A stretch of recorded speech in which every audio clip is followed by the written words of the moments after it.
Morning friends. अब हम लोग इनकम फ्रॉम सैलरी टॉपिक पढ़ रहे हैं और इनकम फ्रॉम सैलरी में अलाउंसेस खत्म होने के बाद अब हम लोग परक्यूजिट्स करेंगे। परक्यूजिट्स का मतलब क्या होता है? ये सैलरी का तीसरा इंपॉर्टेंट पार्ट है जिसमें बेसिक के बाद अलाउंसेस पड़े हैं और अलाउंसेस के बाद परक्यूजिट्स होता है।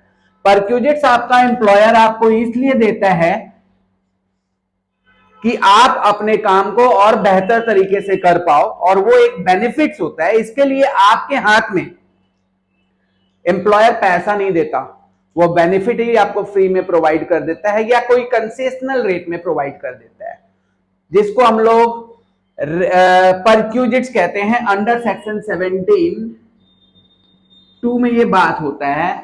इसमें आपको जैसे अलाउंसेस में हम लोगों को घर दिया जाता था, घर के लिए रेंट दिया जाता था जिसको हम लोग हाउस रेंट अलाउंसेस कहते थे, लेकिन इस बार आपको घर के लिए रेंट नहीं मिलेगा, आपको वो घर ही मिल जाएगा जिसके लिए आपको भाड़ा देने का जरूरत नहीं है। आपका एम्प्लॉयर, आपका कंपनी उसके भाड़ा को भरेगा, उसके रेंट को भरेगा। उसी चीज को हम लोग रेंट फ्री एकोमोडेशन कहते हैं। वो एकोमोडेशन, वो आवास जिसका आपको भाड़ा नहीं देने का जरूरत है, जिसका आपको रेंट नहीं देने का जरूरत है, उसको हम लोग रेंट फ्री एकोमोडेशन कहते हैं।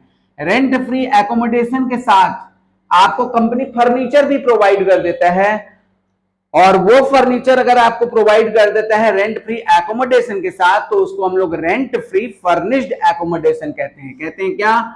Rent free furnished accommodation.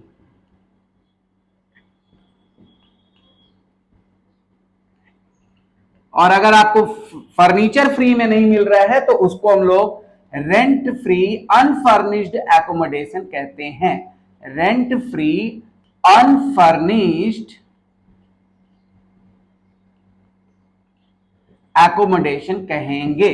तो कंपनी आपको घर दे दिया भाड़ा पे, आप खुद रहिए, आपको भाड़ा देने का जरूरत नहीं है, बस आप काम ठीक से करिए, मन लगा के करिए और आपको भाड़ा देने का जरूरत नहीं है। अगर आपको और भी सुविधा चाहिए तो कंपनी कभी कभी उस घर के साथ आपको कुछ फर्नीचर, टीवी, फ्रिज और अलमीरा वगैरह भी दे देता है जिसको हम लोग फर्निश्ड एकोमोडेशन कहते हैं। लेकिन ये सब तो उस एम्प्लॉय के बेनिफिट के लिए हुआ और वो एम्प्लॉयर के बेनिफिट के लिए हुआ।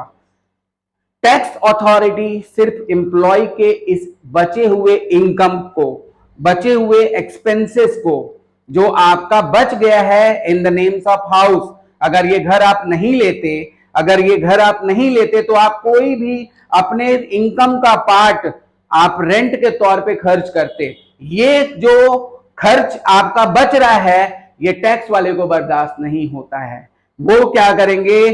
उसको टैक्सेबल बनाएंगे, लेकिन उसका कोई क्राइटेरिया है कि क्या परसेंटेज आप टैक्सेबल बनाओगे, उस रेंट को क्या मानोगे आप। वो रेंट मानने के लिए हम लोग यहां पर house rent free accommodation topic पे बात करेंगे। तो रेंट फ्री एकोमोडेशन टॉपिक होता क्या है, इसको किस तरह से हम लोग टैक्सेबल करते हैं अपने टैक्स में, उसको हम लोग समझेंगे यहां पर। तो रेंट फ्री एकोमोडेशन, यहां पर आप लोग ये चार्ट बनाओगे, ये चार्ट के हिसाब से मैं आपको ये एकोमोडेशन का पूरा पार्ट समझाऊंगा। पहला ऐसा करके यहां पे लिखेंगे पॉपुलेशन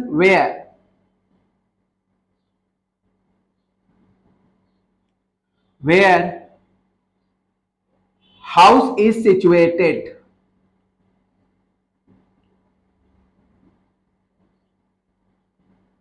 वो उस जगह का पॉपुलेशन जहां पे घर है, यहां पर लिखेंगे अगर if house is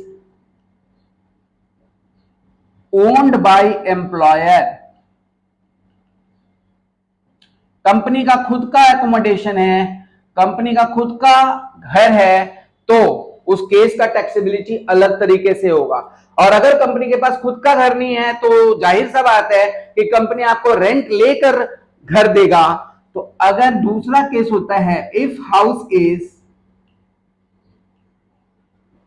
hired by employer, अगर घर आप भाड़ा पे लेकर एम्प्लॉय को रहने के लिए देते हो, एम्प्लॉयर मतलब कंपनी, जिस कंपनी में आप काम करते हो वो कंपनी रेंट पे घर लेकर अपने एम्प्लॉय को रहने के लिए देता है। इस केस में हम लोग सीखेंगे, पहला नंबर चीज हम लोग ये सीख लेते हैं, अगर घर मालिक का खुद का हो, अगर घर एम्प्लॉयर का या कंपनी का खुद का हो, वो कंपनी का खुद का अपना एसेट्स है, तो अगर एम्प्लॉय को रहने के लिए अलाउ करता है तो उसका टैक्सेबिलिटी क्या होता है, ये डिपेंड करता है आपका पॉपुलेशन पर। जहां का पॉपुलेशन 10 लाख से कम है, बिलो 10 लाख, जिस जगह का पॉपुलेशन 10 लाख से कम है, वहां पर 7.5% ऑफ सैलरी टैक्सेबल होगा।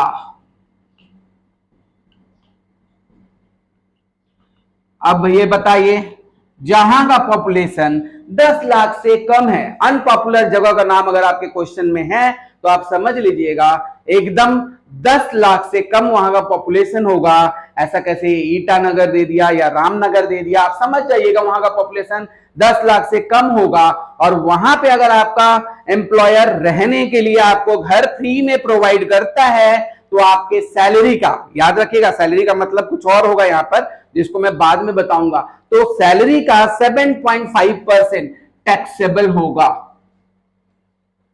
ठीक है, दूसरा केस, अगर आप वहां का पॉपुलेशन 10 लाख से 25 लाख के बीच में होगा, ये सेमी पॉपुलर जगह है, ज्यादा पॉपुलर भी नहीं है और ज्यादा लोग इसको जानते हैं लेकिन उतना पॉपुलर नहीं है, सेमी पॉपुलर जगह आप बोल सकते हो। हर चीज के एग्जांपल में नहीं बता सकता हूं, ये सेंसस 2001 के हिसाब से ये सब कुछ।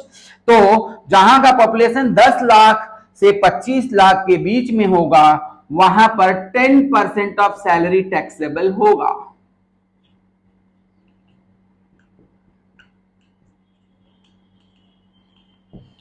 और तीसरा केस, जहां का पॉपुलेशन अबव 25 लाख होगा,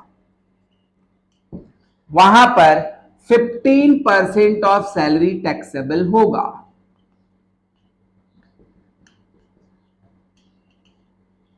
तो पॉपुलेशन जहां पर 10 लाख से कम होगा वहां पे 7.5%, जहां पे 10 लाख से 25% के बीच में होगा वहां पर 10%, और जहां पर 25 लाख से ज्यादा हो गया, जहां पे कलकत्ता, मुंबई, दिल्ली, चेन्नई, बैंगलोर वगैरह वगैरह इतना सारा सिटीज का नाम आप सुनते हो, ठीक है ना, और वो सबका पॉपुलेशन अगर 10-25 लाख से ज्यादा हुआ तो हम लोग 15% ऑफ सैलरी पे टैक्स लगाएंगे।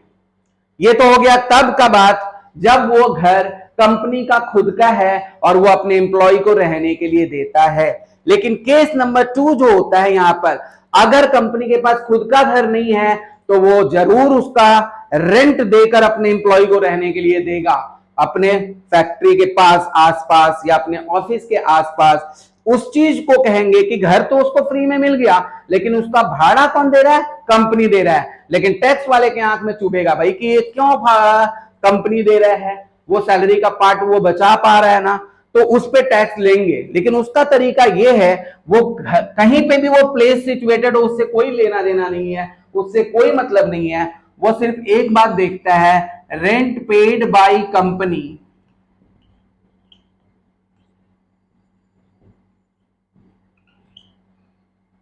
और 15% of salary, whichever is lower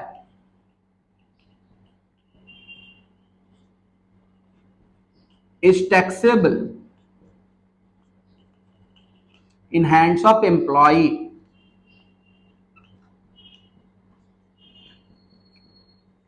तो अगर वो घर एम्प्लॉयर का नहीं है, कंपनी का नहीं है, बॉस का नहीं है, तो उस केस में बॉस रेंट लेकर अपने एम्प्लॉय को रहने के लिए वो घर देता है, और उस केस में जितना वो बॉस रेंट पेड कर रहा है अपने एम्प्लॉय को रखने के लिए, या फिर 15% ऑफ सैलरी, इन दोनों में से जो छोटा अमाउंट होगा उस पर टैक्स लगाया जाएगा। तो केस 2 होता है, ये केस 1 है, ए है, और ये केस बी है। केस ए के लिए आपको पॉपुलेशन क्राइटेरिया डिपेंड करता है, लेकिन केस बी के लिए पॉपुलेशन क्राइटेरिया डिपेंड नहीं करता है। कहीं का पॉपुलेशन जो भी हो उससे कोई फर्क नहीं पड़ता, रेंट पेड बाय एम्प्लॉयर और 15% of salary, whichever is lower will be taxable in hands of employee. ठीक है, टैक्स तो एम्प्लॉय को देना है ना, इसीलिए एम्प्लॉय के हाथ में टैक्सेबल होगा। अब हम लोग 15% ऑफ सैलरी बोल रहे हैं, 7.5% ऑफ सैलरी बोल रहे हैं, 10% ऑफ सैलरी बोल रहे हैं, 15% ऑफ सैलरी बोल रहे हैं, लेकिन सैलरी का एग्जैक्टली मतलब क्या है इस पर्पज के लिए जिसको हम लोग रेंट फ्री एकोमोडेशन कहते हैं। तो सैलरी का मतलब लिखिए हेयर, सैलरी मींस, यहां पर सैलरी का मतलब क्या है वर्किंग नोट में लिख देंगे। यहां पे सैलरी का मतलब होगा बेसिक प्लस डीए। डीए के ऊपर स्टार का मतलब आप लोग समझते होंगे, it must be form a part of retirement benefit हो या फिर it is a part of retirement benefit होगा, plus fees plus bonus plus commission, commission पे किसी भी तरह का कमीशन ऐड होगा, plus all other taxable amount of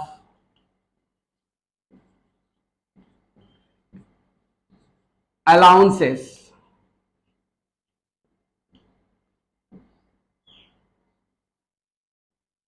excluding other perquisites, excluding other perquisites, दूसरे परक्यूजिट्स को छोड़कर जितने भी सैलरी होंगे बेसिक के साथ DA plus children education allowances plus marriage allowances plus project allowances plus dress allowances plus uniform allowances plus hostel allowances plus जितने भी तमाम अलाउंसेस हैं उन सबको जोड़ देना है। और जोड़ देने के बाद खाली याद रखें कि परक्यूजिट्स नहीं जोड़िएगा। परक्यूजिट्स का मतलब इस आरएफए को छोड़कर दूसरे परक्यूजिट्स होते हैं, फ्री में गैस देता है, फ्री में टेलीफोन बिल देता है, फ्री में लेबर देता है, फ्री में गार्डनर देता है, फ्री में कुक देता है, ये सब नहीं जोड़ना है। सिर्फ basic plus commission plus fees plus bonus plus any taxable amount of allowances. ठीक है, तो ये है रेंट फ्री एकोमोडेशन। अगर आपको रेंट के साथ मतलब ये घर के साथ कंपनी फर्नीचर भी देता है तो उसको हम लोग कहते हैं रेंट फ्री फर्निश्ड एकोमोडेशन। उसमें 10% of cost of furniture add कर दिया जाता है। अगर यहां पर आपको फर्नीचर भी मिलता है तो 10% of cost of furniture RFA के साथ ऐड कर दिया जाता है।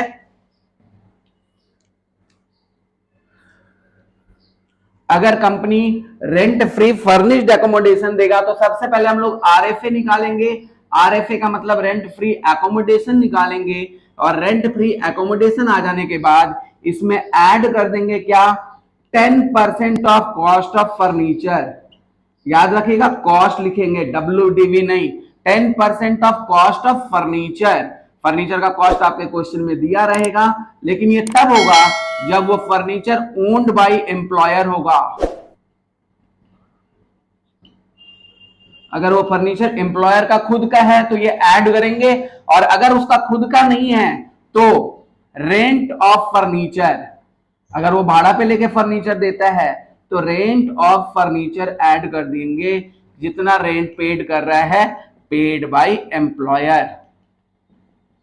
एम्प्लॉय पेड करेगा तब तो कोई बात नहीं, लेकिन अगर एम्प्लॉयर पेड करेगा तो हम लोग ये सब चीजें ऐड कर सकते हैं। एक चीज, इन दोनों में से कोई एक चीज। अगर फर्नीचर कंपनी के खुद के कंपनी का है तो 10% of cost of furniture add कर देंगे, और अगर वो खुद के कंपनी का नहीं है मतलब एम्प्लॉयर का खुद का नहीं है तो वो ऑब्वियसली रेंट पे लेकर अपने एम्प्लॉय को देगा।